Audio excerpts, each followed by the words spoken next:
Welcome to LDS Perspectives Podcast, where we interview amazing LDS scholars about Mormon history, doctrine, and culture.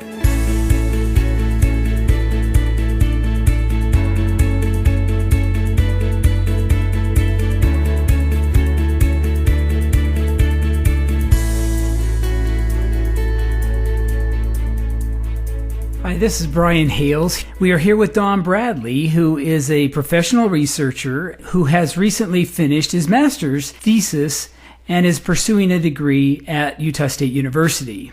He has presented at many scholarly conferences and has co-authored chapters in books like Persistence of Polygamy on the topic of polygamy. He's also co-authored a chapter in Laura Harris Hales's A Reason for Faith, but that chapter was on the Kinderhook plates. And now we are here with Don to talk about the Book of Mormon's lost 116 pages.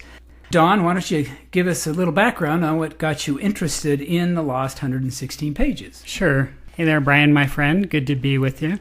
Yes, it's great. So this project has a long history. I've actually done research on the lost 116 pages for about 13 years. My interest in the lost pages, though, goes back much further to actually when I was a kid.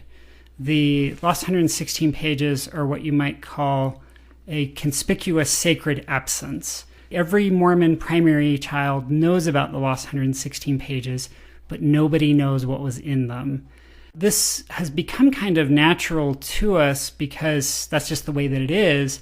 But really, when you think about it, there's nothing natural about that, right? And I remember recognizing that when I was a kid, before I'd gotten used to this idea that, we don't have these pages. I was about 11 years old in primary, and we had a unit on the presidents of the church. And when we talked about Joseph Smith, we talked about Joseph and Martin and the loss of the manuscript. And I remember thinking, we're missing part of the Book of Mormon? Like, what was in it? Because the Book of Mormon, it's so fundamental to our scripture, and it's so fundamental to what it is to be a Latter-day Saint. About 13 years ago, when I started on the research, the reason why I got into it actually was just that I wanted to understand the Book of Mormon text that we have better. I recognized that the later parts of the Book of Mormon are written in such a way that they often kind of echo or refer back to earlier parts. And if you don't know what happened earlier, if you don't know what was written earlier, it's hard to understand what is being said later. And I thought about that, and I thought, well, if we've got Mormon's abridgment, the later part, but we don't have the earlier part, then we don't fully understand what's being said to us sometimes. And so I culled together all the evidence that I could find from inside the Book of Mormon, from other sources, and everything that was written, that I could find written and published on the subject, which wasn't much. We're talking, 15 to 20 pages maybe of scholarship over nearly 200 years. So that's how I got started. So how do you come up with enough information to create an actual book? How long is this book going to be? Is it going to be a pamphlet? Or? I get that question. I have people say, isn't that going to be a really short book? And actually, no, it's going to be surprisingly long, and surprising to me, in fact, how long it's going to be. So we've got multiple kinds of evidence for what was in the lost 116 pages. It might be natural to think that we don't have much evidence. We've actually got a good deal, and some of that evidence is in the Book of Mormon text that we already have. So broadly, there are these two kinds of evidence. There's the internal evidence in the available text of the Book of Mormon, or what scholars call the extant text. There's external evidence where we've got statements or other sources outside of the available text of the Book of Mormon. So internal evidence would be things like the small plates of Nephi cover, so from 1st Nephi through Omni or Words of Mormon, cover the same time period as the lost pages. And so even though the small plates are rather light on history, they give us at least a thumbnail sketch of what was in the lost 116 pages. Then you've also got echoes or flashbacks, if you will, later in the Book of Mormon text that are flashing back to earlier narrative that we don't have.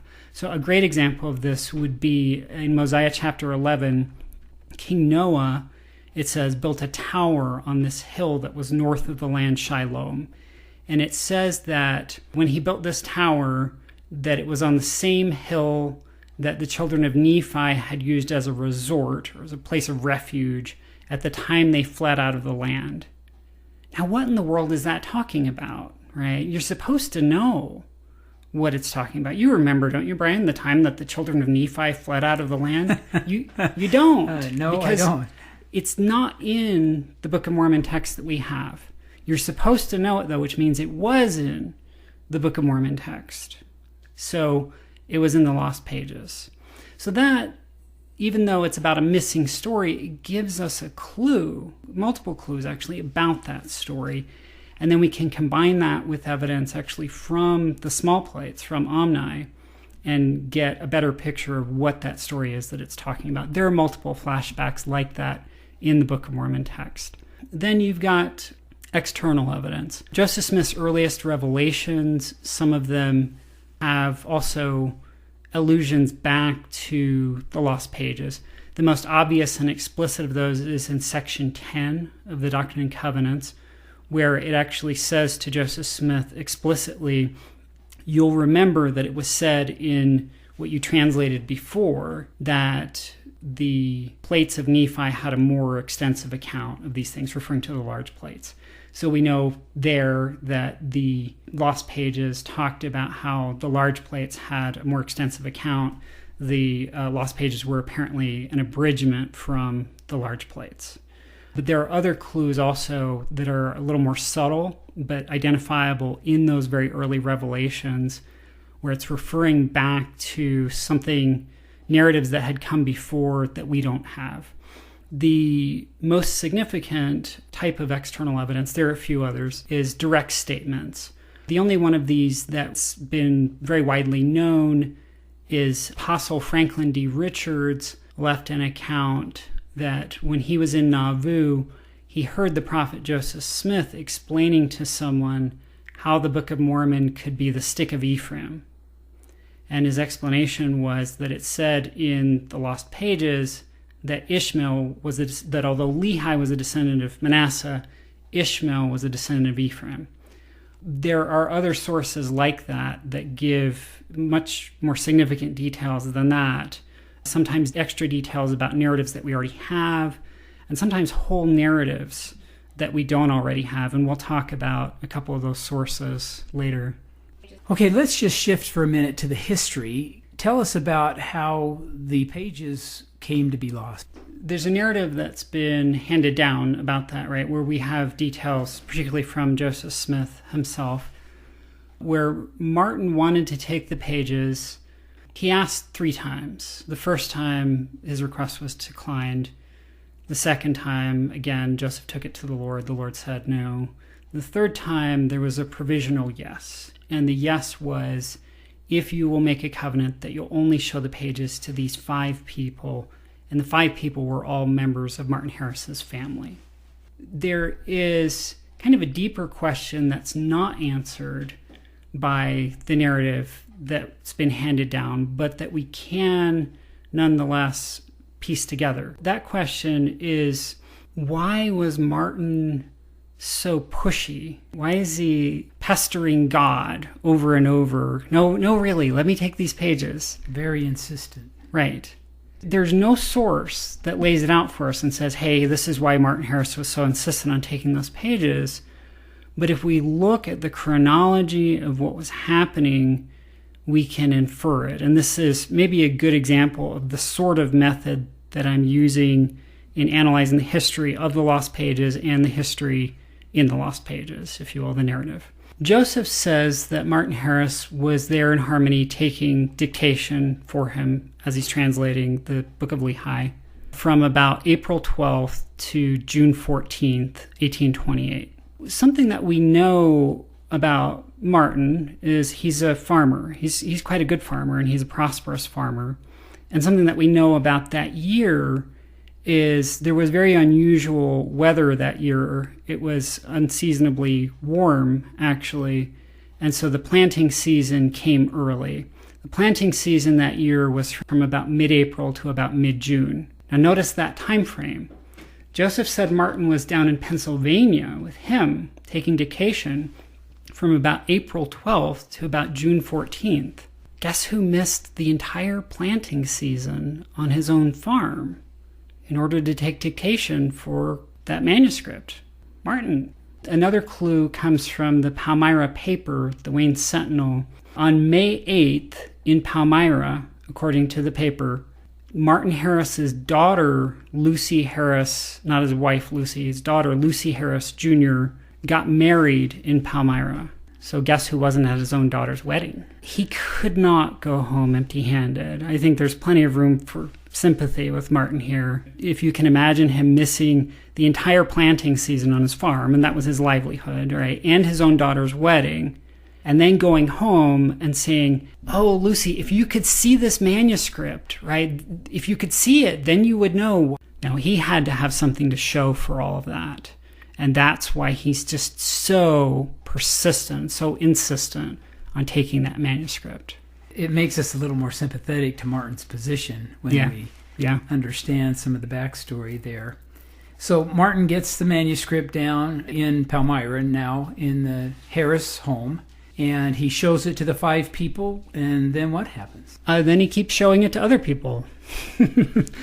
Martin doesn't have a lot to say about this. I think he's kind of embarrassed about the whole thing, right? And doesn't really want to feel that he's to blame for the manuscript loss.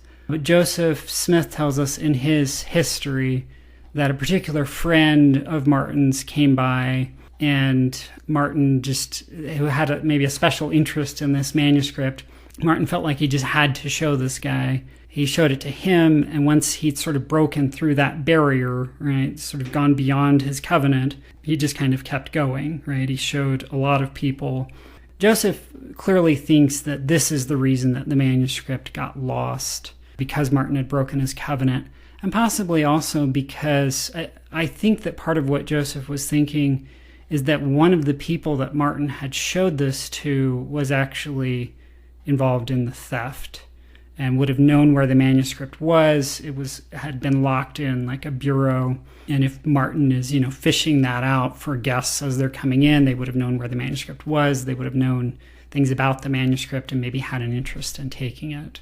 What's the timeline? Doesn't he arrive in Palmyra, you said June 14th of 1828? Joseph says that he leaves Harmony around June 14th, which is the day before Joseph and Emma's first child is born. So he's apparently benchmarking it to that date. It takes about 4 days to travel by stagecoach to Palmyra. So he probably gets back home somewhere around June 18th. The manuscript is gone by sometime in early July. Somewhere around, I think it was July 7th, there's a series of deeds that Martin is making to other members of the family, his wife and his son-in-law, whom early on he appears to think had been involved in the theft. And so there's a kind of property settlement going on as he's separating actually from his wife. So clearly somewhere within that 3 weeks after he arrives back in Palmyra, the manuscript is irretrievably gone. Okay, and now the next question. There's several different rumors about what happened to it. I think the most popular is one that came from Pomeroy Tucker, who said that Lucy took it while Martin was asleep and burned it. Yeah. And then there are others that it went to a doctor who was actually quoting it to some of his patients. What can you tell us, and what's your thought? Well, it would be awesome if my doctor were quoting this to me, and you may want to take that as a professional tip, But we don't know what happened to the manuscript, and people who say for sure that they do know are fooling themselves. We don't know. Maybe we'll figure it out. This narrative that Lucy Harris took it and burned it. As I mentioned, Martin Harris early on did think that his wife Lucy had taken the manuscript. Now, interestingly, Martin never thought that she destroyed it. When he thought early on that she had taken it, he consistently thought that she had given it to someone else. And he thought that independent of Doctrine and Covenants section 10, because he actually was skeptical about D&C 10 because D&C 10 referred to him as a wicked man and understandably didn't like that. Martin, like I said early on, thinks that his wife took it and gave it to someone else. After a few years, he stops thinking that it was her. And the apparent reason why, Martin Harris's son, Martin Harris Jr., went and spoke at a church meeting and told the people there that his father had originally suspected his wife, Lucy, of taking the manuscript, but then she died quite young. She died at 40 in, I think, 1836. And when she was on her deathbed, she absolutely denied having anything to do with the manuscript theft or knowing anything about what had happened to the manuscript. Now, Lucy Harris, she was a devout Quaker, and one of the strongest prohibitions for Quakers is on lying. They're supposed to be absolutely honest. And so Lucy Harris's deathbed testimony apparently convinced Martin that she had nothing to do with the theft. The idea that she took the manuscript and burned it traces to, I think it's 1855. It's somewhere in the mid-1850s. I've got all this information at home. A friend of mine, Marie Thatcher, has helped me to take the 40-some-odd sources that I have about the manuscript theft and arrange them in chronological order. And when you do that, you can see some patterns in how the story of the theft changes, how it evolves over time. In the 1850s, mid-1850s, there's this first person who raises the idea that maybe Lucy burned it. But what he says is either she took it and hid it, or she took it and gave it to someone else, or she took it and burned it. So he clearly doesn't know which of those it is. He's just trying to exhaustively lay out the possibilities. Other people start building on that and start saying she burned it with greater confidence. And in fact, the further that you get from the theft, further in time you get from the theft, the more confident people are that it was Lucy Harris and that she burned it. So as a historian, that's the exact opposite of the pattern that I would like to see, right?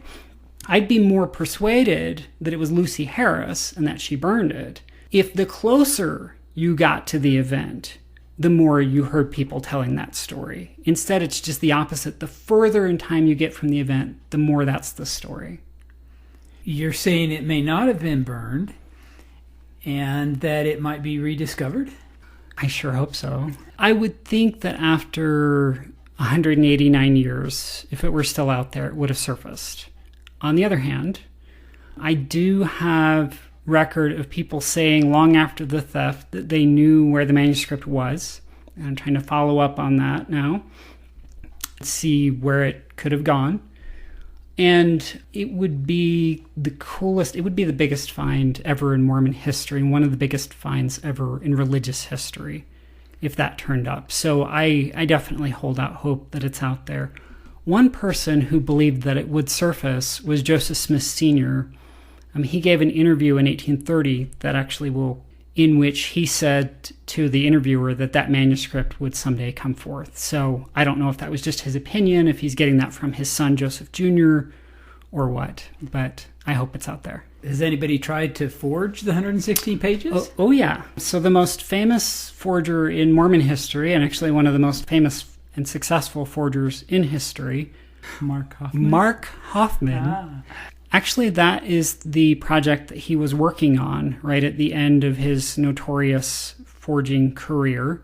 That's the one that ultimately brought the whole house of cards crashing down. So Mark Hoffman this was sort of the holy grail of Mormon forgeries, right? If you could forge the lost 116 pages. And so Hoffman went out to California and claimed that he had found someone out there, I think it was California, claimed he'd found someone out there who was a descendant of one of the residents of Palmyra who had this manuscript, and he took what he claimed were notes from the manuscript. And I've actually got photographs of Mark Hoffman's notes from what's supposedly the lost 116 pages. And I was really interested in this because I thought that it was quite possible that Hoffman had been clever enough to read some of the clues that are there in the extant Book of Mormon text or some of the other clues that we have, and sort of piece together a little bit of what was in it. That would be fascinating. If Hoffman were able to do that, then maybe I'd have to take a close look at his forgery to see what other clues did he pick up. He didn't pick up anything. It was nothing. His excerpts from the supposed lost 116 pages are nothing like what it was actually supposed to be. Whatever his skill might have been with working with paper and handwriting and so on, he wasn't a good reader of the text. I think that what's going to happen is more and more clues will be found. I confidently expect that as we go on, there will be more clues that people will identify that I've overlooked, right, in the extant text, and that other clues will surface. I'm greatly hoping, this has happened a little bit already to me, but I'm greatly hoping that once I publish my book, I will be contacted by people who will say, my great-great-grandpa's journal has this thing where he went and talked to Martin Harris, and Martin Harris told him something about the lost 116 pages. I'm sure hoping that stuff is out there and that more of that will start to emerge as things are published about the lost 116 pages. So no, there's going to be enough information still out there that I don't think that anyone could forge the lost pages without ultimately getting caught. That's remarkable. The Lost Pages have been called the Book of Lehi. Mm-hmm. Who called it that? Where did that name come from? So in 1830, when the Book of Mormon was first about to go to press, Joseph Smith wrote a preface to it that was only included in that edition. If you were to go straight from the title page of the Book of Mormon to the subsequent Book of Mormon text, you'd go from a title page that says, the Book of Mormon, written by the hand of Mormon, etc., to I, Nephi. And that's a jarring disconnect. The reader understands now, there's an introduction that explains all that for a new reader, and Latter-day Saints already know. You've got the small plates up front there. But Joseph had to solve the problem of how do you explain to a new reader of the book, and everybody at this point who read it was a new reader of the book. How do you explain why it's the Book of Mormon, but this part is written by Nephi? And so he put this preface in that explains about the manuscript loss. And in that explanation, he refers to the manuscript as the Book of Lehi. Now, there's a lot of confusion that has arisen because of the use of that term for the lost manuscript. The biggest confusion is that people think that it was written by Lehi and it's just about Lehi. There are a couple things that show us that neither of those is the case.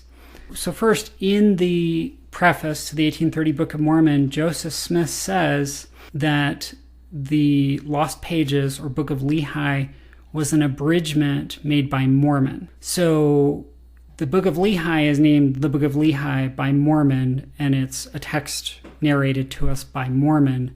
It's not by Lehi. Second, it covers a much, much bigger time period than just the period covered by Lehi's life. So since the small plates is a replacement for the 116 pages, we can tell about how big the time period is covered by the Book of Lehi, the Lost Pages, by looking at how much is covered by the small plates. Small plates cover about the first 450 years of Nephite history. That's a whole lot more than just Lehi's life. So I don't fully know why. I have some ideas on why that was referred to all as the Book of Lehi, but the take-home really is to understand that it's not written by Lehi, it's written by Mormon, and that it's not just about Lehi. It starts with Lehi, but it goes all the way up to the early reign of King Benjamin 450 years later. Could there have been other books in that, like the Book of Mosiah or the book of somebody between Mosiah and Lehi, if we actually had the 116 pages in front of us? So I strongly suspect that Joseph Smith actually used the term Book of Lehi. I suspect that there was a Book of Lehi, that was the very first book in the lost manuscript, because that first book would have been about Lehi. But that then it was followed by other individual books. I don't think that the whole manuscript would have been one giant book of Lehi. In fact, we know that it wasn't, because the earliest manuscript that we have of the first part of the book of Mosiah shows that our Mosiah chapter 1 was originally numbered chapter 3, and there was no name book of Mosiah in there. And Oliver Cowdery had to go in and add the name the book of Mosiah and change the Roman numeral 3 to a Roman numeral 1 to renumber. Why would he have had to do that? Because the original title and chapters 1 and 2 of our book of Mosiah were missing. They were part of the lost pages. So we know that it was not all one big giant book of Lehi. We know that at the very least it had, chapters of our book of Mosiah. There may have been like an earlier book that was a book of Mosiah, for Mosiah the First. I suspect that there was, and that there were multiple individual books like that, just like we have in the extant part of Mormon's abridgment. Now, we always talk about 116 pages. Right. So I think we're not very secure in that number at all. The number does come to us from a good source, and that source is Joseph Smith. Okay. And it's from the 1830 preface. Okay. So why question that if it's coming from Joseph Smith? There are a few reasons to think that Joseph Smith is trying to make the preface as simple as humanly possible. So I mentioned his use of the term Book of Lehi. He also said that the Book of Lehi was abridged from or translated from the plates of Lehi. He seems to be trying to avoid having to explain that there were two sets of plates called the plates of Nephi. At the time, there was no term small plates of Nephi and large plates of Nephi. Those terms are not in the Book of Mormon. And so instead of having to explain in the preface, well, there are the plates of Nephi and then there are the plates of Nephi, he refers to the subset of the large plates that covered Lehi, I think, as the plates of Lehi. The preface is written when the Book of Mormon is starting to go to the press, and it's one of the very first things that's going to be typeset. Joseph doesn't have a lot of time to come up with this preface to explain things. So again, I think he's oversimplifying. So 116 pages happens to be the length of the small plates that replaces the lost manuscript in the printer's manuscript of the Book of Mormon. So what it looks like is Joseph probably doesn't know how many pages were in the lost manuscript. It probably wasn't paginated. And so he's trying to give a rough estimate of the length without knowing how long it was. How is he going to do that? Well, he looks at the replacement for the lost manuscript and says it's probably about as long as its replacement, and gives it the number 116 pages, just like that manuscript. There are other reasons to think that number is mistaken. As I mentioned earlier, Joseph tells us that Martin took dictation on the lost manuscript, what would become the lost manuscript, from about April 12th to about June 14th of 1828. In the following year, in 1829, to translate 116 pages took Joseph about 2.5 weeks. That's about how long it took him to do the small plates. So if it took him and Martin 2 months in 1828 to do 116 pages, they're going very, very slow. In fact, they're going even slower than that because Martin wasn't the first scribe to assist Joseph with that manuscript. Emma was his first scribe. Then 2 of her brothers, Alva Hale and Reuben Hale, helped. And then apparently Samuel Harrison Smith, Joseph's brother, Martin was the 5th scribe to work on that manuscript. Now, the others probably did only small amounts. But still, if Martin worked on it for 2 months and 4 other scribes had worked on it before, they didn't just come up with 116 pages in that time. At least it seems very unlikely. Another reason to believe that the manuscript would have been longer than 116 pages is to look at the length of time that the manuscript covered. The lost manuscript covered a full half of Mormon's abridgment. So Mormon's abridgment meaning the text that he's abridging all the way from Lehi down to Ammoron, the time of Ammoron, who gave him the plates in the year 320, or told him about the plates in the year 320. So that's 600 years from Lehi to Christ, then 320 more years. That's 920 years in that Mormon covers in his abridgment. About 450 of that, so almost exactly half, he had covered in the lost manuscript. The rest of Mormon's abridgment is much longer than 116 pages. Why would the first half of it have been so short? And then the last piece of evidence is less inferential and more direct. We've actually got an account from Martin Harris's brother, with whom he apparently talked about the lost 116 pages, because this brother knew narratives about some of the content of the lost pages. And that brother is Emer Harris. Emer Harris was, I think, a pioneer of 1847, came out to Utah. He's actually familiar to Latter-day Saints of today indirectly, since he's the ancestor of Dallin Harris Oaks, which is what the H stands for. So anyway, just to tell you who Emer Harris is, right? Emer Harris, speaking at a state conference in Utah, April 6, 1856, talked about the Book of Mormon manuscript and the theft. And he says that before the theft, his brother Martin scribed for, quote unquote, near 200 pages of the manuscript.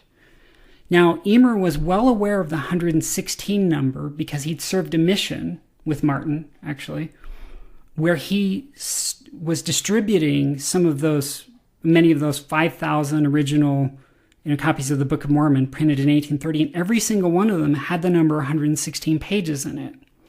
If Emer Harris thought that the number his brother had recorded was nearly 200, then he had some information that was different from the 116 pages number. Now, I think Martin might have actually had a better count of the number of pages than Joseph did, and the reason is that Martin was the scribe, and Martin was probably the person who purchased the paper and would have known what quantity of paper he had purchased and how much of it they had left. And my suspicion is he'd purchased 200 pages of paper and they had nearly filled that all up, and that's why he told his brother that he had written near 200 pages of the manuscript. In any case, it really appears that it was much bigger than what we have thought.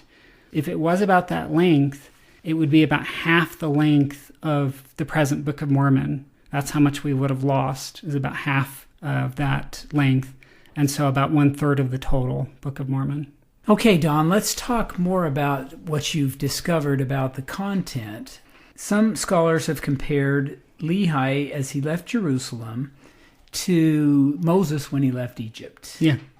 Are you finding anything in your research that would support a parallel there? Yeah, very much. There's definitely a lot that's in just the available text of the Book of Mormon that supports a parallel between Lehi and Moses. Lehi, at the beginning of his prophetic career, sees a pillar of fire. That's familiar from Moses' Exodus. He goes on an initial 3-day journey toward the Red Sea. That was initially what Moses had asked Pharaoh for, was just to be able to travel out 3 days. He's led by God to a promised land. He calls it that, a land of promise. It's the same terminology that we have in the biblical Exodus. There's been quite a bit of scholarship that's written looking at those details in the extant text and seeing Lehi as a kind of Moses figure. But you find in the 116 pages there was probably more elaboration or discussion about Lehi in that role? Yes, there was. One of our best sources for content of the lost 116 pages is an interview that Joseph Smith Sr. did in early 1830, with a Palmyra resident named Fayette Lapham. At the time that this interview was done, the Book of Mormon was still at the press. but rumors about it were flying everywhere. If you were in Palmyra or anywhere around it, you were hearing all about the quote-unquote Gold Bible, as people called it. Fayette Latham and his brother-in-law had heard about the Gold Bible, but they couldn't get a copy yet of the Book of Mormon. And so they went to the Smith home in Manchester. And Joseph Jr. was down in Harmony taking care of his farm at that point. Fayette Latham and his brother-in-law talked to Joseph Smith Sr. And Joseph Sr. gave them first a story of the coming forth of the Book of Mormon with a lot of detail. Some of what he says is clearly garbled. We can see what the other accounts say, and what Fayette Latham said had kind of misconstrued what he was told. But there are a lot of things that he says that we can verify from other sources, from inside sources who knew detail. But these are inside sources that weren't published until long after Fayette Latham had published his own interview with Joseph Smith Sr., so he couldn't have gotten them from these other sources. So a good example of this would be scholars had wondered for a long time whether after losing the manuscript, Joseph went sort of back chronologically and started the new translation work that he was doing with First Nephi, and then, replaced the lost 116 pages first and then went on from there? Or did he just pick up where he left off early in the book of Mosiah and go from there to the end and then go back and fill the hole with the small plates? Scholarly examination of the Book of Mormon manuscripts and other research in the last 30 years has shown that what Joseph did was he picked up where he had left off. Now, it turns out that there are two 19th century sources that tell us this. One of them is in, I think it's 1896. It's Joseph Smith's sister, Catherine, says that the angel, the messenger, actually told Joseph to pick up where he left off and go from there. The other source is Fayette Latham, 25 years earlier, who says the same thing, who says that Joseph had resumed the translation where he'd left off. Scholars didn't figure this out till the 1990s, I should say, and Fayette Latham is saying it in 1870. He clearly has inside information. Okay, Don, you just mentioned Fayette Latham. Who is this guy? So first of all, I didn't discover this one. It's not a well-known source, but it's a known source. Mark Ashurst McGee has actually done, a friend of mine who's with the Joseph Smith papers, has done a lot of work on Fayette Latham's Joseph Smith Sr. interview, and actually had suggested that Fayette Latham may have received information about the lost pages from Joseph Sr., and so I've built on what Mark had originally suggested. Fayette Latham, I don't know a great deal about his personal life. He was a Palmyra businessman. He was, I believe, just in his 20s at the time of the interview. He went with his brother-in-law, Jacob Ramsdale, his wife's brother, apparently just out of curiosity. Like I said, he was hearing the rumors about the Book of Mormon, but he couldn't get his hands on it yet. It wasn't available yet. And so curiosity drove him to go to the Smith home, find out for himself what he could.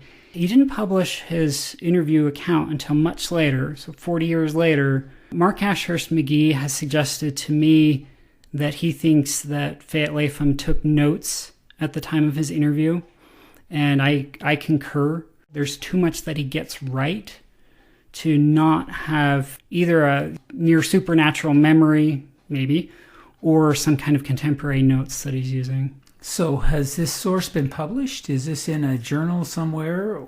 So it is in Dan Vogel's Early Mormon Documents series, and it's also possible to find it on the internet. Need to look in the right place, I guess. You had asked about Moses earlier, these Moses connections. Fayette Latham's interview account gets to some of those new parallels between Lehi and Moses that are not in the extant Book of Mormon text. After Joseph Smith Sr. tells him the story of the coming forth of the Book of Mormon, he tells him the story of the Book of Mormon, the story in the Book of Mormon, the narrative. He starts out It's basically the familiar narrative, right? There's this prophet. He's warned by God. He travels out, 3 days into the wilderness toward the Red Sea. He's commanded to send his son back. Latham only remembers one son, not all the sons. He doesn't remember any names, by the way. He apparently never read the Book of Mormon, which is an important point. He remembers narrative. So this prophet sends his son back. The son tries to get this record. He's not able to get the record. The record's possessor won't give it to him. He goes back again. He finds the record's possessor drunk in the street. But occasionally he throws in details that are not in the extant Book of Mormon text, but that fit, like hand in glove. So for instance, here he says, there was a great feast going on in the city in Jerusalem at the time. So like a Jewish festival, and that's why the guy, Laban, was drunk. Now the Book of Mormon text that we have doesn't tell us that, but it does tell us things like this. Laban wasn't just out drinking that night. It says he was out drinking with the elders of the Jews. He's dressed in like full formal kind of dress, like military kind of dress, right? But he's dressed very formally for a night of drinking. When Nephi has Zoram go get the plates, brass plates, to take out to the gates of the city to his brothers there, whom he thinks are the elders, Zoram doesn't bat an eye. This all fits with there being something else going on, right? Like a festival occasion. And I think actually that I can identify the festival from other clues that are in the text, and that'll be in the book. But that's just one example of where Latham throws in these additional details of familiar stories that fit. Something new that he puts in to his narrative that he's reporting from Joseph Smith Sr. is he says that at one point during their travels, Lehi constructs a tabernacle. A tabernacle is, of course, it's the original Israelite temple. It's a portable temple. It's a big tent, a temple that you can put up and take down easily when you're traveling. So since Lehi and his family are between stationary temples, right? They've left Jerusalem, they've left behind Solomon's temple, but they haven't yet gone to the promised land where Nephi is going to build a new temple. They need some way to worship, to live by the statutes of the law of Moses, which requires a sanctuary. There are provisions in it that specifically require a sanctuary for certain sacrifices.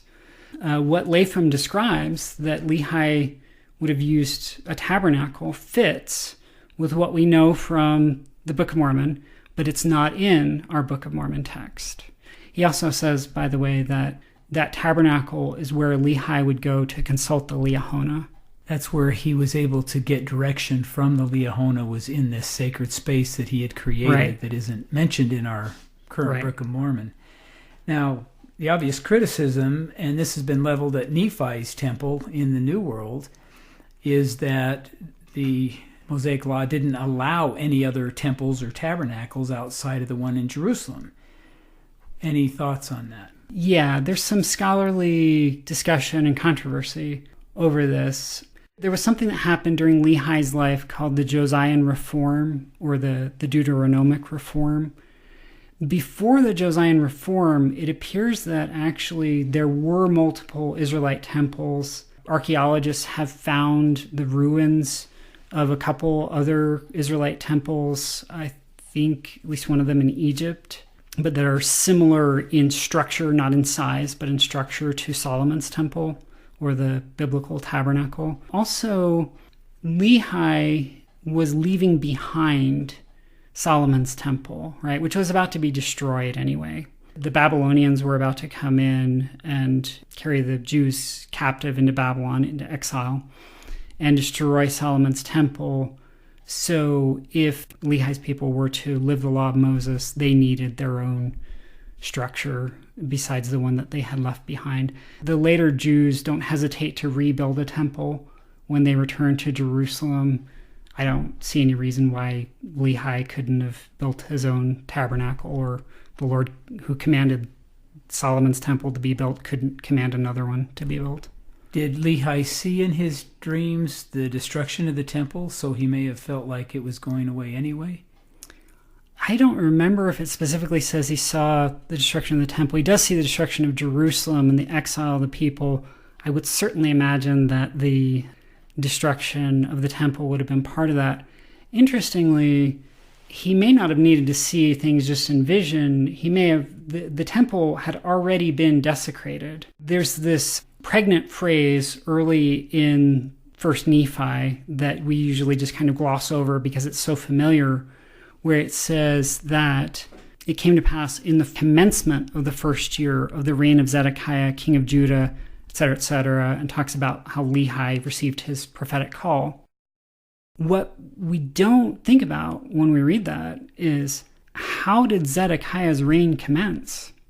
So the Bible actually tells us, and Babylonian records, for that matter, tell us, Zedekiah's reign commenced because Nebuchadnezzar II sent his troops in and sieged Jerusalem, and the previous king, Jeconiah, surrendered, and Nebuchadnezzar placed Zedekiah on the throne in Jeconiah's place and plundered the temple. It tells us that in 2 Kings, that he plundered the temple and all the vessels of gold from the temple. What's the most important relic, sacred relic in the temple, and what's it made of? It's the Ark of the Covenant, and it's covered with gold. So if the Ark of the Covenant had still been there before that, it was gone then. So when we read that phrase, when you read at the beginning of your Book of Mormon, in the commencement of the first year of the reign of Zedekiah, remember what that means is Babylon had just come in and started the exile. They'd taken away the king, they took away many of the nobles to Babylon, and they took away the most sacred treasures of the temple. They had desecrated the temple. So when Lehi is preaching to the people, Jerusalem is going to be destroyed, that shouldn't have been a very surprising idea to them, because Jerusalem had just been ransacked. The temple had just been desecrated.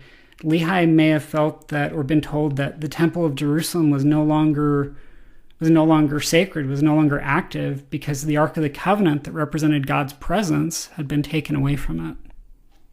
Another one of the narratives that you write about in your manuscript that I was able to read deals with the interpreters. Now, the interpreters are also called the Urim and Thummim, and I think it was William Smith who described them as spectacles, but that the bridge between the two eyepieces was too wide to actually wear them over your nose or to look through them at the same time. So Joseph would look through one and then shift and look through the other. They didn't rest on the ears, but instead were fastened to the breastplate for support. Sidney B. Sperry and other scholars have noted that these stones came from the brother of Jared, and then we next find them with Mosiah, the son of King Benjamin, but that we really don't know how they got from the Jaredites to the Nephites. So What have you found? You're right. Sidney Sperry, John Tvetness, and others have identified this as one of the what they call the unanswered questions of the Book of Mormon, meaning questions that are raised by the Book of Mormon text, but not answered by the Book of Mormon text, at least not by the Book of Mormon text that we have. Fayette Latham, it turns out, in his Joseph Smith Sr. interview, gives a story of how the Nephites get the interpreters. So he helps fill that narrative hole that we have in the extant text. And his narrative basically goes like this. Sometime after the Nephites have arrived in the New World, they're traveling again. He doesn't say how soon after, and I think it's actually quite a while after. But they're traveling again. They're being led again by the Liahona, and they're apparently in between stationary temples again. Because they construct a tabernacle during their journey.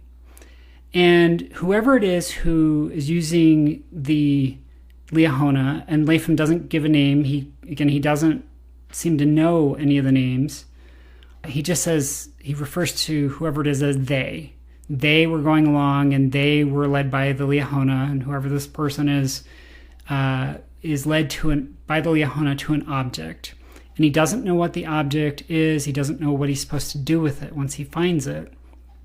So he takes it into the tabernacle to ask God what he's supposed to do with this. And once he walks into the tabernacle, and the voice of the Lord asks him, "What is that in your hand?" Presumably, This is the voice of the Lord coming to him from the Holy of Holies, where the presence of God was understood to dwell in the ancient Israelite temples. He answers, according to Latham, that he did not know but had come to inquire. And then the Lord tells him, put this object on your face and put your face in an animal skin. And he does, and once he does, he can see anything. It's the interpreters. Latham, who apparently doesn't know the Book of Mormon very well, for all that he gets right about it, he actually makes some pretty substantial mistakes. He seems to place the events at the beginning of the Book of Mormon back near the time of the Exodus, for instance, which anybody who's read 1 Nephi chapter 1 would know better than. But he's managed to provide a narrative that tells how the Nephites would have gotten the interpreters. This narrative, like a lot of Book of Mormon narratives, has heavy echoes from the Old Testament, and particularly the story of the Exodus. So, for instance, the question that the Lord asks, what is that in your hand? That's Exodus chapter 4, I think it's verse 1, where the Lord asks Moses out of the burning bush on Sinai, what is that in thine hand? It's Moses' staff in that case. The veiling of the face. This is again Moses on Sinai. This is the second time Moses is on Sinai when he goes up to get the stone tablets, the commandments. He comes down, his face is shining, so he veils his face.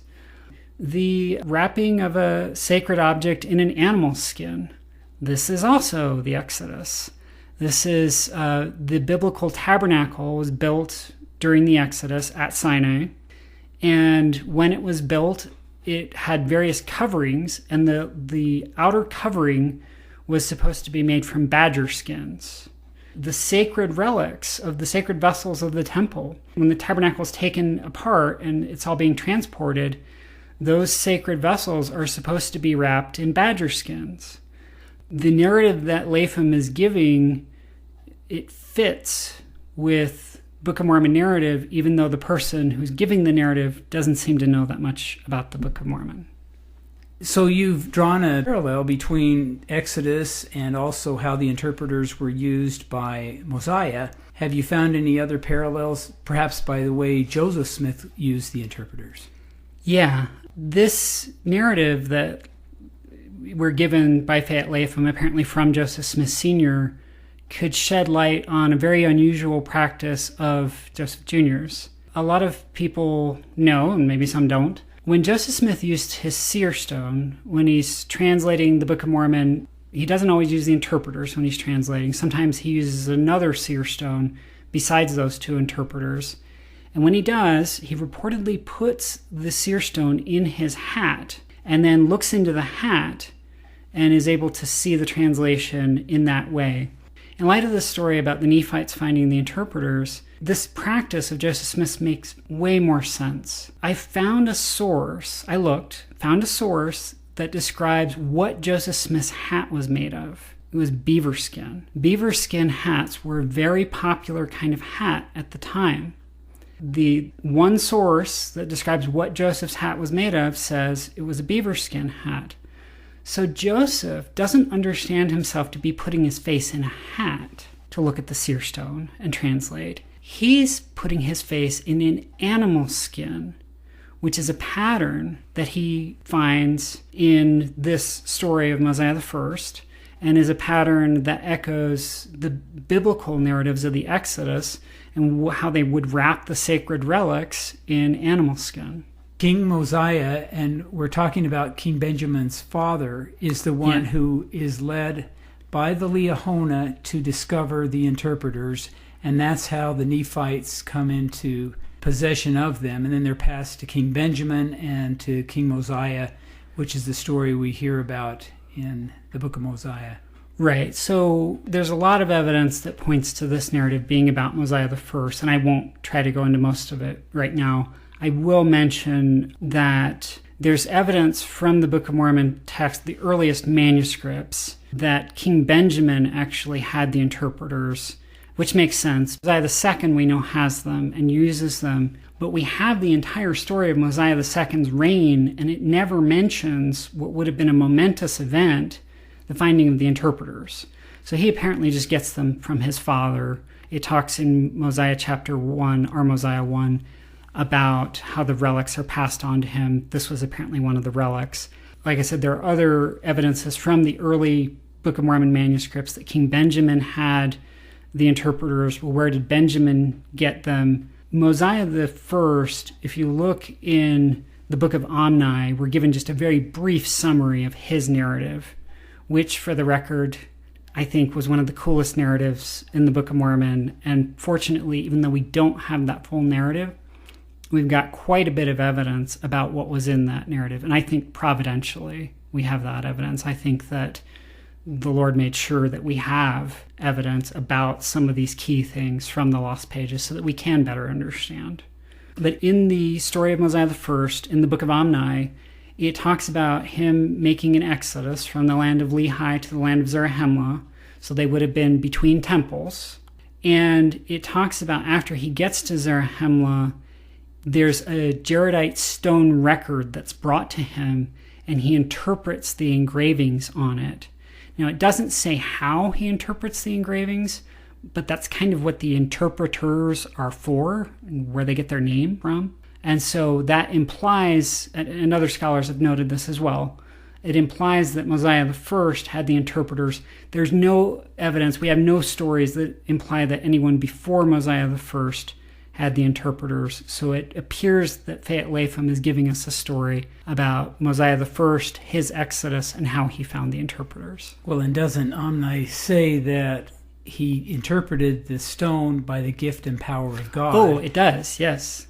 And that same phrasing is elsewhere used with specific reference to the interpreters, yes. Now, Don, you've mentioned the Liahona a number of times, but we don't find it being used by King Benjamin or Mosiah or in any of the wars or any other opportunities to learn direction. So any insights on why the Liahona suddenly stops working? Yes, and this was a detail that I had omitted from my recitation of the Fayette Latham interview with Joseph Smith Sr. about the finding of the interpreters. Early in the Book of Mormon, Liahona is being used all the time. Later in the Book of Mormon, it's still being handed down. In Alma 37, we've got Alma the Younger handing it on to his son Helaman. So they've got it. But then you've got all those wars in the Book of Alma where they sure could have used something like that to guide them in the wilderness and let them know where their enemies were. They're not using it. So why? Well, like I said, the Joseph Smith Sr. interview actually gives an explanation of this unanswered question of the Book of Mormon, as well as the other one we discussed. And that is, Latham says that once the man had been led by the Liahona to the interpreters and started using the interpreters, the Liahona stopped working. So apparently the Liahona is just being supplanted. It's being replaced. That would explain why it continues to be handed down as a sacred relic, but it's no longer used.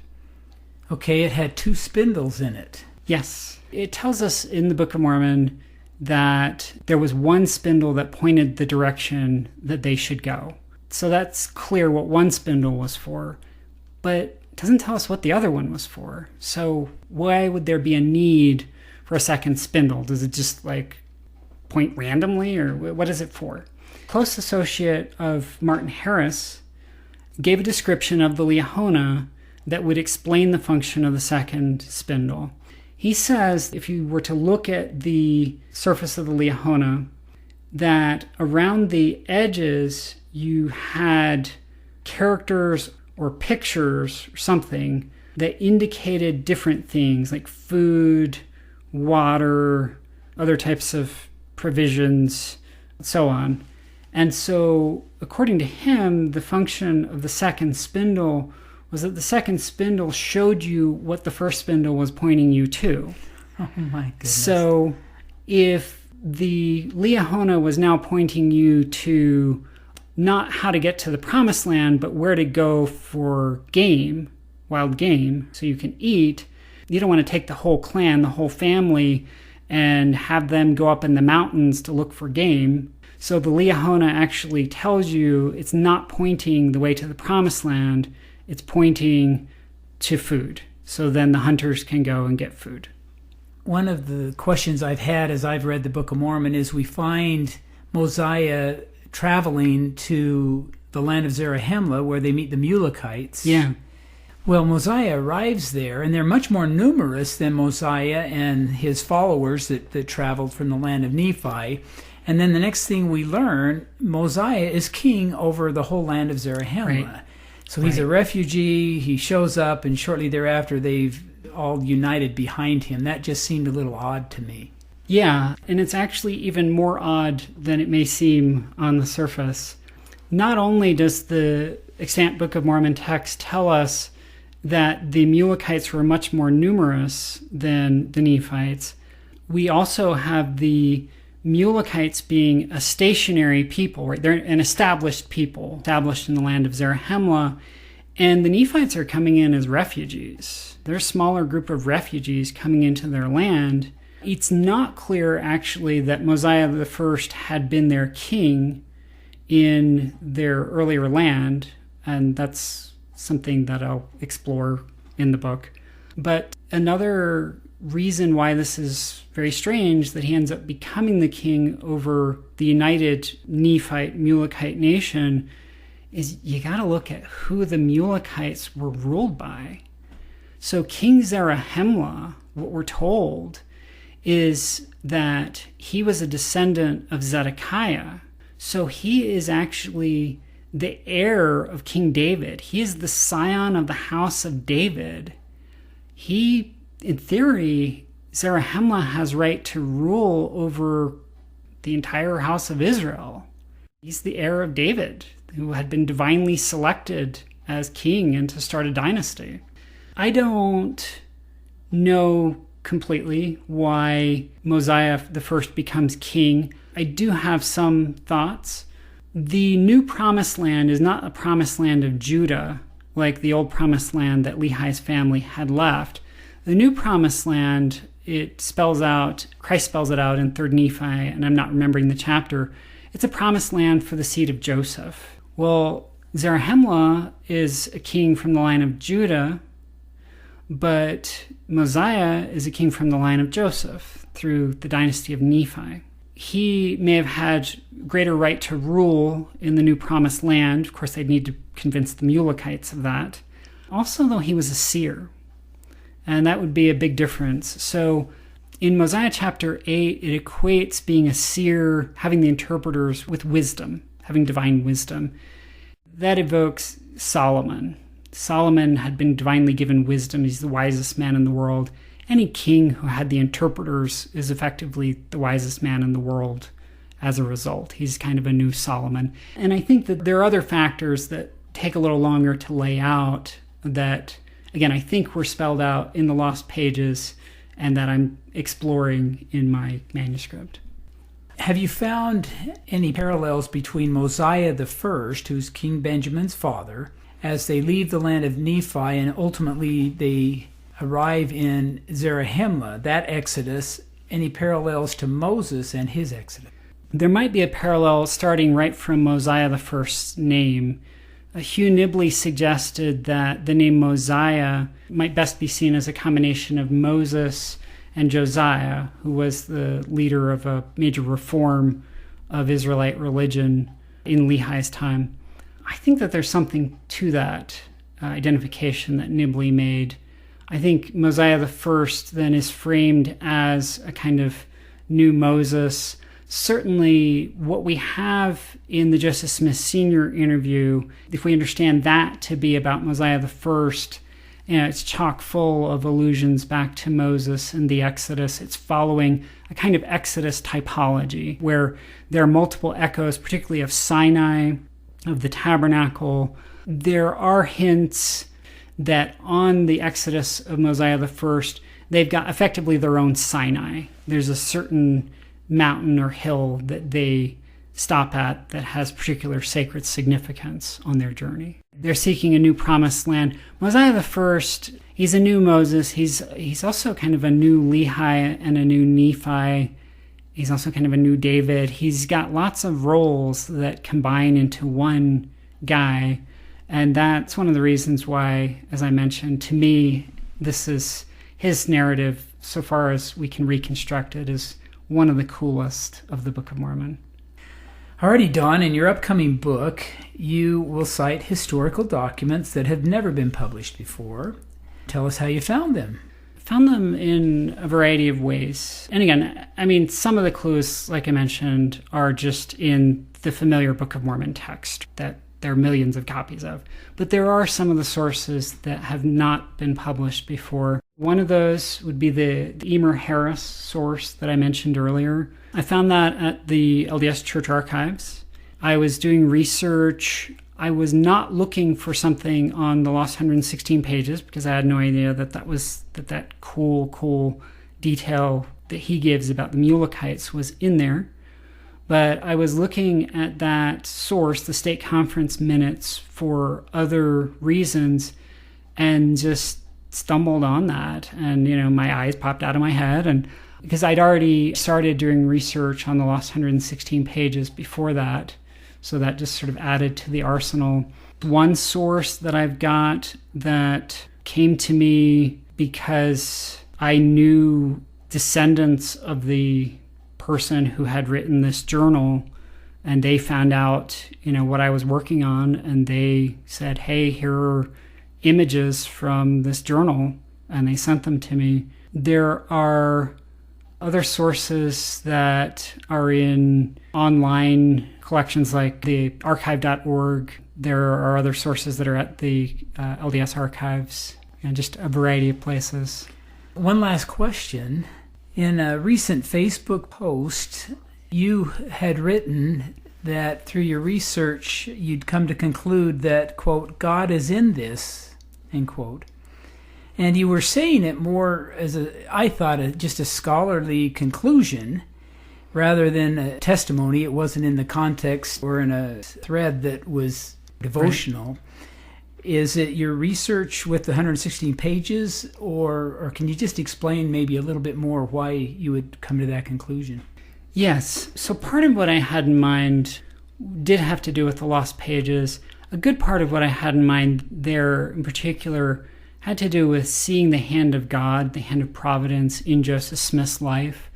Joseph Smith certainly perceived the hand of providence in his life.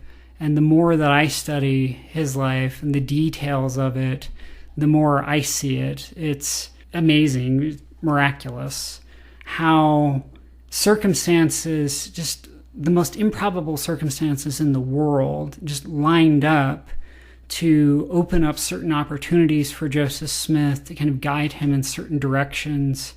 That is something where, as a scholar, I'm just amazed at all the, quote-unquote coincidences that had to be there in order for Joseph Smith's prophetic mission to really go forward, and they were all there. Now, about the 116 pages in particular, yes, I don't know if you know this, but several years ago, I had strayed from the church. But part of what initially helped me to come back was things that I was finding in my research. I was doing research on the Lost 116 pages, and also in association with that, doing research trying to understand the Book of Mormon text that we have better, and on the First Vision. In my research on all those things, and particularly the lost pages, I found that there were things I couldn't have expected at all. So, for instance, some scholars have pointed out that Nephite religion, as we're presented with it in the Book of Mormon, is a lot like Israelite religion before the Josian Reform, which happened in Lehi's youth. And there's quite a bit in my own research, particularly on Mosiah I, that adds to that, that backs that up.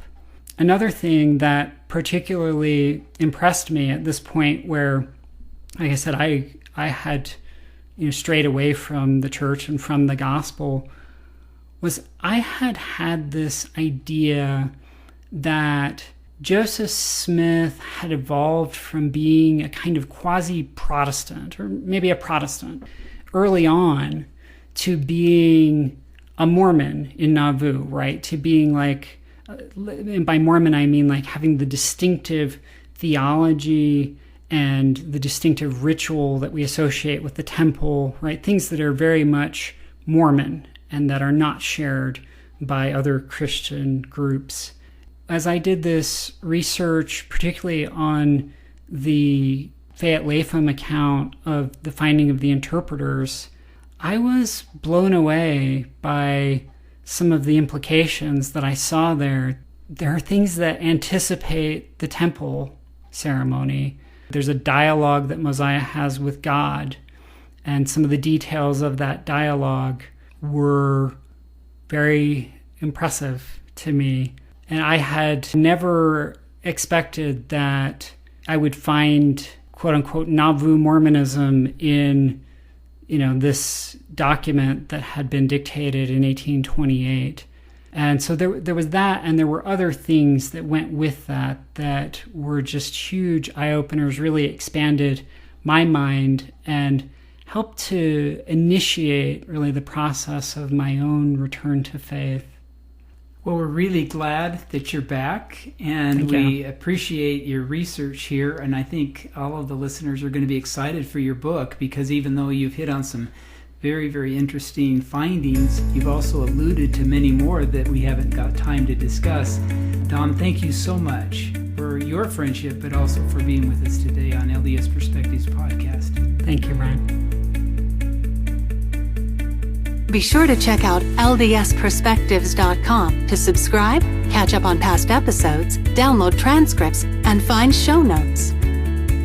LDS Perspectives Podcast is not affiliated with The Church of Jesus Christ of Latter-day Saints. The opinions expressed represent the views of the guests or the podcasters alone. While the ideas presented may vary from traditional understandings or